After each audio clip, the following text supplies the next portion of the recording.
Hey guys, Huzzy here bringing you another video and welcome to a Huzzy Q&A. So this is probably the final Q&A for the year. So, you know, if you like these Q&As, again, thank you very much for watching them for the last year or so. I'm sure we'll continue them in the future. Because yeah, I like doing them. I like being connected to my community, and I've always said, and by the way, I will address this in a second, but I've always said when I was not a content creator, which is actually quite a long time ago now, I always used to watch YouTubers and always wanted to ask them a question, and it's quite hard to do that, you know, where obviously I stream, obviously, to make my content, so people ask me questions all the time there, but yeah, I like doing these Q&As because it does enable like more discussion about little questions here or there. So I will also say in the comments of this video, this is like the video that if you literally have a question, if you're from the YouTube audience, especially not from the Twitch audience or whatever, if you've thought of a question, put it down in the comment section and I will do my best to answer basically every question that is a good question to answer. I'll reply to the comments of this video, especially. So just as again, a thank you for watching the Q&A. Again, why the blue hair? I'm not sure when this is being uploaded. There may be some gameplay videos that also feature the blue hair. But basically, in essence, we had a subathon recently on Twitch like a few weeks ago, and the main goal was to dye my hair blue. We didn't hit that goal because it was I did make the goal really difficult because I was like, do I really want to get blue hair? So I made the goal really hard. We didn't hit it. But it was a really good attempt, and I had a wonderful time, and I really appreciate the community that we've built, and a lot of people were really excited to potentially see the blue hair. So as a compromise, I said, I'll get temporary blue hair dye. So this is literally temporary blue hair. This was from a can that I did this morning, and it actually came out pretty good. And I bought 2 cans, but I only used 1. So I can do this again, and because I own it, I will do it again randomly sometime in the new year, and I learned a lot about it because it was my first time ever doing something like this, and the big thing that I learned is I basically have to treat myself like a canvas, and I've got to mask my face off when I do it again, because yeah, next time, because it's temporary, I'll do my beard, and in order to get everything looking good, I'm gonna have to use masking tape to basically go down the lines of my face, because the overspray was quite bad. And then getting that off my skin was actually quite difficult before I started streaming. But yeah, not bad results. I didn't do the back of my hair. It's only the front. Like, well, it's the top and the front and a little bit of the sides, because obviously that's what you guys get to see. And yeah, it comes off just in the shower. So after I record this Q&A, I'm going to dive in the shower and see how easy it comes off. So yeah, like, hopefully you guys enjoy the blue hair. And I will say it's actually better than I thought it was going to be. Like, when we do the next subathon in the new year, whenever that may be, I'd say probably April time, maybe. The goal will probably be blue hair again, and I probably won't make the goal as hard to reach. I'll try to make it pretty obtainable, because I'll be like, the goal is getting there to get blue hair permanently and actually go to a hair salon and get them to do it properly. Because, yeah, I don't actually mind it. And my girlfriend earlier, she was watching the stream and she was like, it's actually not as bad as I thought. So if you want to get it dyed properly, go ahead. I was like, oh, snap, I got permission. But anyway, let's get into the Q&A. We got a bunch from some of the community. So, the first one is, what did I wish for this Christmas? I presume this is like a gift question. Again, we will talk about like League of Legends stuffs, but very quickly, I don't have Christmas wish lists. I'm in, again, I will say, I'm in the fortunate position as an adult. I'm 26 years old. I work pretty hard. You know, doing 2 videos a day, streaming 5 days a week. I have background things that I do as well that, you know, makes me a bit of money. I'm doing fairly well for myself, you know, even though, you know, it may not seem it. I'm not the biggest content creator. I'd say I'm smart when it comes to finance things. And with that, it makes it so if I want something, as long as it's not really stupid, I can probably get it throughout the year. So like this PS5, I got a PS5 up here. Yeah, I bought that, and I actually did pay a little bit overpriced for it because I literally couldn't find one. But I bought that PS5, or when my laptop, I technically broke my laptop, I bought a replacement, or whatever it may be. Like, it's not out of the norm that I can't get that. So that's obviously a nice place to be. So at Christmas time, my family and friends hate me because I am the worst. Because, you know, normally, which is a completely normal thing, if, like, you want that thing, you'll wait till Christmas. I don't wait. So I have no idea what I'm getting. I'm recording this, I will say, on the 20th of December. Here in the UK, we celebrate Christmas on the 25th. That's when we do the presents and everything. I literally have no idea what I'm getting. I've got no idea what my family will get me, the girlfriend. I've no idea. Her presents that she's got me over there. I've got to guess which one. She's got me 3. I've got to guess which one of them is. It might be Lego. But other than that, I've got no idea. Because, yeah, I don't ask for anything specifically, which is both exciting, but I imagine for my family, it's like, oh, I kind of wish he just told me what he wanted. But, yeah, I have no idea. So, yeah. Well, again, I would ask for, hey, I can have an Aston Martin, please. But I think that's probably out of the realm of a normal Christmas gift. And next up is, what is the most positive experience you've gotten from this year? That's a good question, because again, this year has been filled with a lot of negativity. Even here in the UK, we've just been given further restrictions, which means that me and my family probably aren't traveling at all to go see extended family, and I've not seen that extended family, like grandparents, etc. Not seen them this whole year. Yeah, it's a bit rough. Because, you know, they are getting a bit older and you obviously want to try and make sure you see them. But it's the way we live, you know, it's the world we live in. You know, the way that I said to my family, and obviously my parents are a bit upset, rightfully so, was it's okay to be upset. And you have to think that, yes, it's affecting us, but it's not just affecting us, it's affecting everybody. As long as everybody's listening to the rules, and that's been partially the problem, is people ignoring the rules, and that's why it's been spreading so fast. But, yeah, it's unfortunate, but to say that the year was all negatives isn't true. I have had some positives, and I've mentioned already, like I've said it on YouTube, but every single time I bring it up, more and more people comment and are surprised. But I have been dating someone for the last 4-ish months, 3-4 months in total. It feels, to be honest, a lot longer than that, which I think is a good thing. But yeah, like, that is definitely the most positive experience probably I've had this year. And I've had a few, by the way. It's not like it's all been really bad. You know, me and my friends, my real life friends, we used to meet all the time and go play pool or snooker, go to the movies, have some good food. We haven't done that until I think January. We might have done it last year. So it's coming up to a year since I've actually seen my friends in person. That's a bit rough, but we turned it into a kind of positive that we went to university together and we never played games pretty much at all. We played Overwatch together a couple times because we're all different platforms. I'm computer, they're all console, and they're actually different consoles too. Well, we turned it into, let's make sure we're talking, keeping in touch, and we have a weekly Call of Duty Warzone night.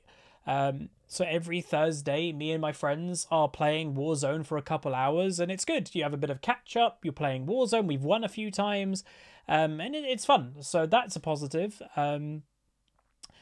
You know, I'd say I moved out, and that was both a positive and a negative. It was a positive because I learnt a lot, and I learnt about what it's going to be and what I needed from a place, obviously, but it was a negative situation that it was the wrong time. I'll say, especially with where we are now in December, with all the more restrictions coming, I am so glad that I moved back home, because my God, it would have been bad if I had moved out by myself and I was still by myself, practically. Like, that would not have been good. But yeah, it was a negative situation, but I did learn positives from it, and I think that's sometimes what you got to do. You got to spin positives from negative situations. But yeah, so again, being overall a negative year, but there are positives throughout. Next up is, if you could make every LoL player play a champ, what champion would I pick and why? Oh, I see. So everybody is forced to play a champion. Which one would I pick?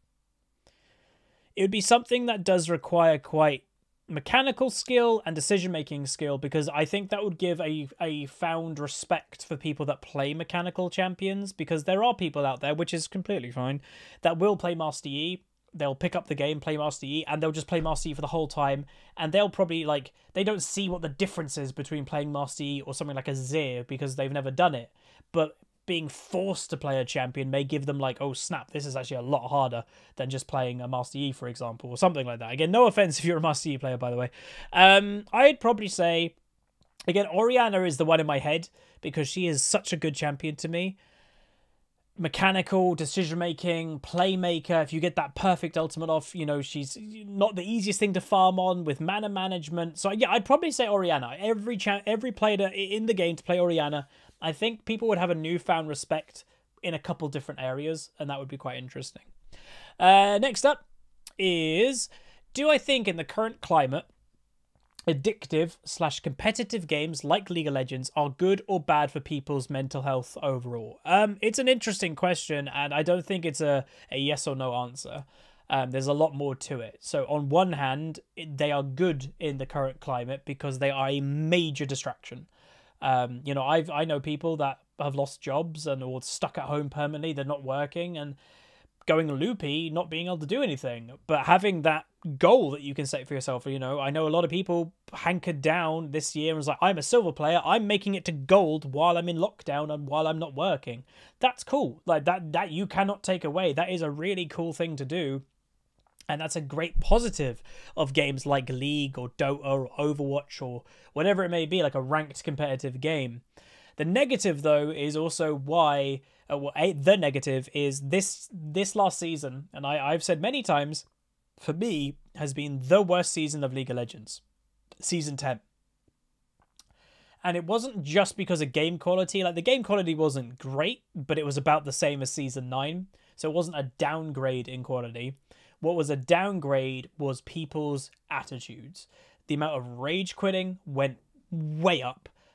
Inting, way up. Again, I can't see chat toxicity because I don't have chat on. But yeah, that type of behavior for me was so apparent that there was way more of it than I've ever seen.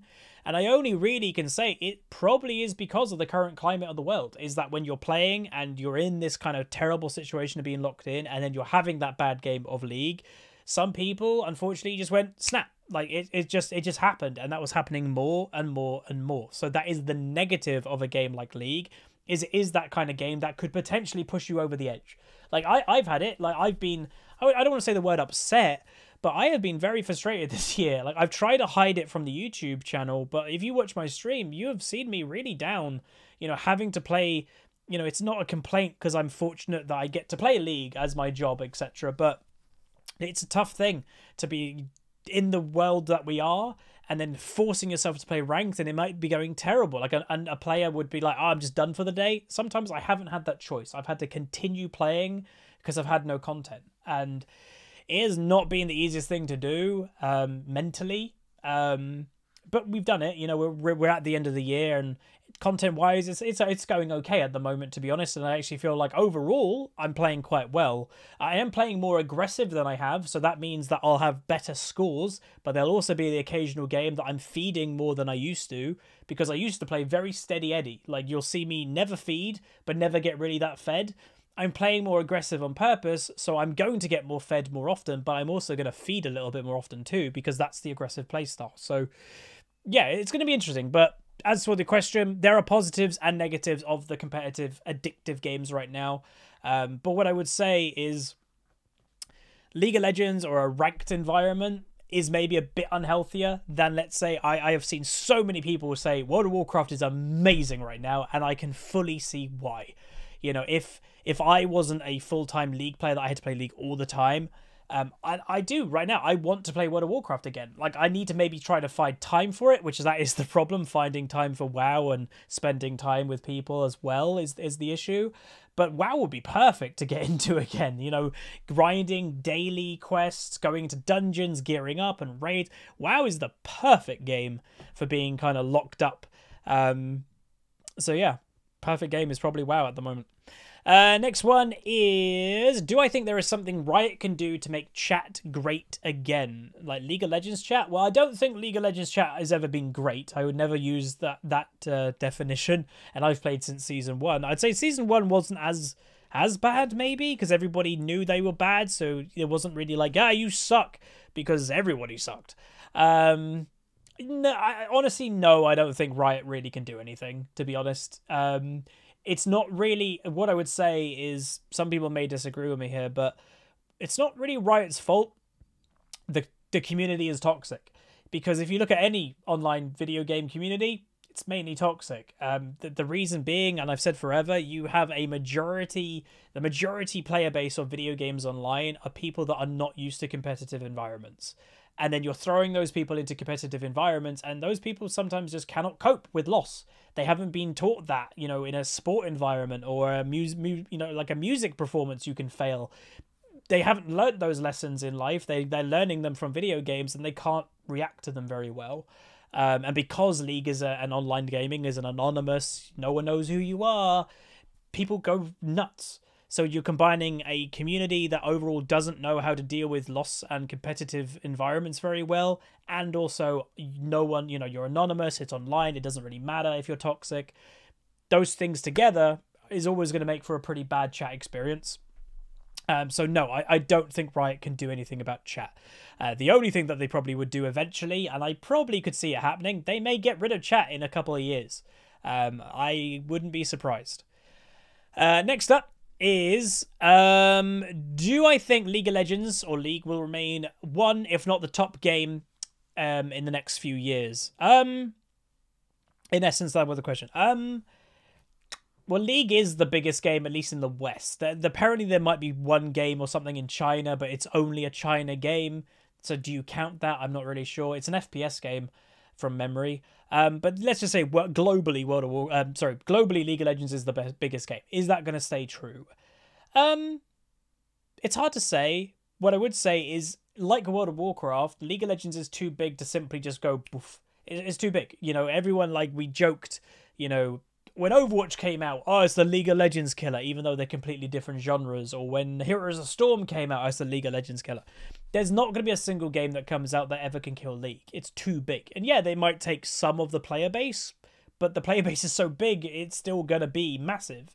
What I would say is likely is, some people have already noticed, Riot is making so many games. Why are they doing that? Well, League is becoming an older game, and with that, you know, in any, I did it in my degree, there's a life cycle of games, and the normal life cycle in modern day video games is a development cycle about 3 years. They release the game, and then there's a further development cycle of another 2 years. So a game lasts for about 5 years on average right now, with DLC, etc. being after the launch. League obviously is now 11, 12 years as a game. Riot is you know, with the cycle, you see obviously the massive boom at the beginning, you see a plateau, and then you start to see the drop off. Riot right now, maybe in the last year, that curve of the drop is maybe starting to happen.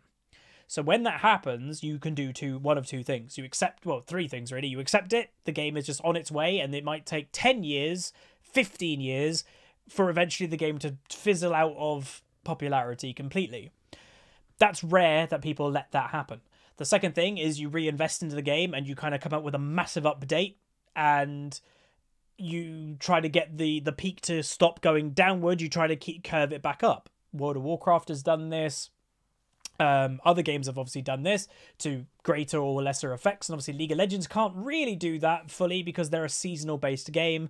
Unless they went, right, we're having a completely new engine that runs the game. It's hard to do that.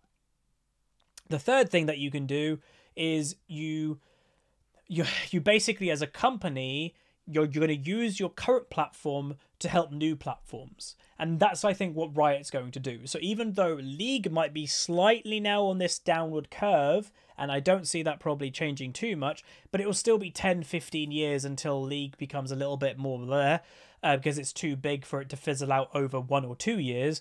What Riot's going to do is they're going to make Valorant, the FPS game. And yes, some of the League player base has quit to go play Valorant, but guess what? They're still under the Riot umbrella. That's all Riot cares about. They don't care if you play League or not. They just care about if you're playing their game. You're in their family, as it were. But then they're going to release a fighting game. They're going to release a ARPG. They're going to release an MMO in the next few years. So even though the League numbers will go down, the Riot numbers will either stay the same or really they'll go up. Like Riot as a conglomerate, whatever you want to say, is probably going to gain players, even though League of Legends is going to start doing this. And that's fine. You know, League will still be here. League will, I imagine, unless the MMO literally is going to be insanely good, League will probably still be Riot's biggest ever game ever. I don't really see that changing. So, yes, I think League will still be here. But League might be in, you know, after 10 years, it's not surprising. It is in the older stages of its cycle, so it is going to start going on that decline. The advantage that League has, even over like World of Warcraft, in World of Warcraft's peak, if memory serves correct, they had like 12 to 15 million players at a time, which obviously is very impressive being a pay $10 a month monthly type game. But League of Legends has 100 million plus players a month, so they have a lot more time on their hands to have a slow fizzle. So arguably it'll be completely okay with what they're going to be doing.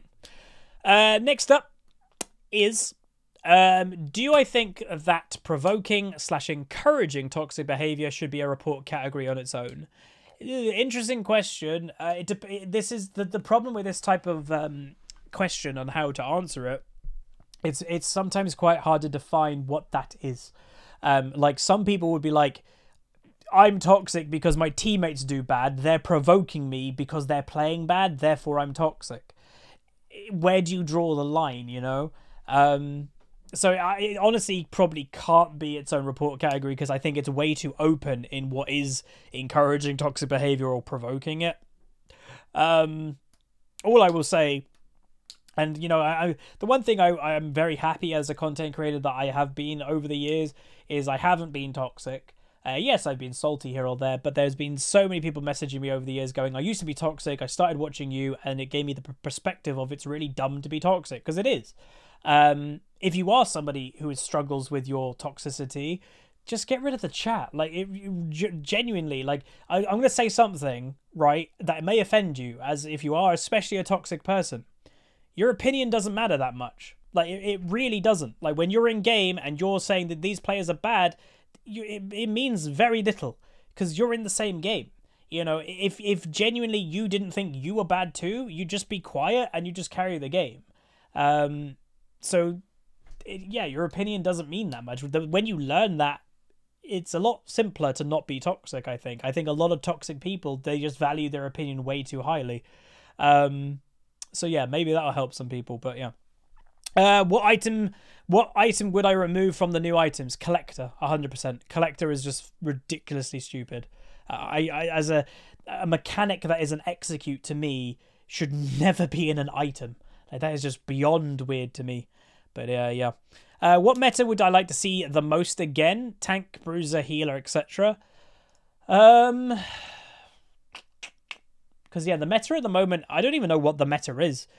Damage meta, but the thing is, there's tanks in the meta at the moment, there's assassins, but everybody one-shots each other anyway. I've seen tanks practically one-shot people. The meta at the moment is damage, but that's just because everything's broken right now.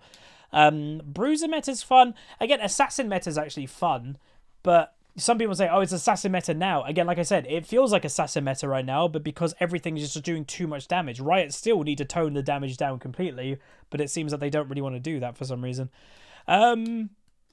Yeah, I don't know. Probably bruiser meta, maybe. But I'm moving away from top lane. I'm going to be a mid lane main in thingy. I like... well, I used to like assassins, obviously, quite a lot, like Zed. But I like control mages, Anivia, Victor, etc. I like those. So just for those champions to be strong would be good for me. And right now they are. So I'm happy with that. And then finally, last question is there any item, situational or otherwise, you find missing from the items?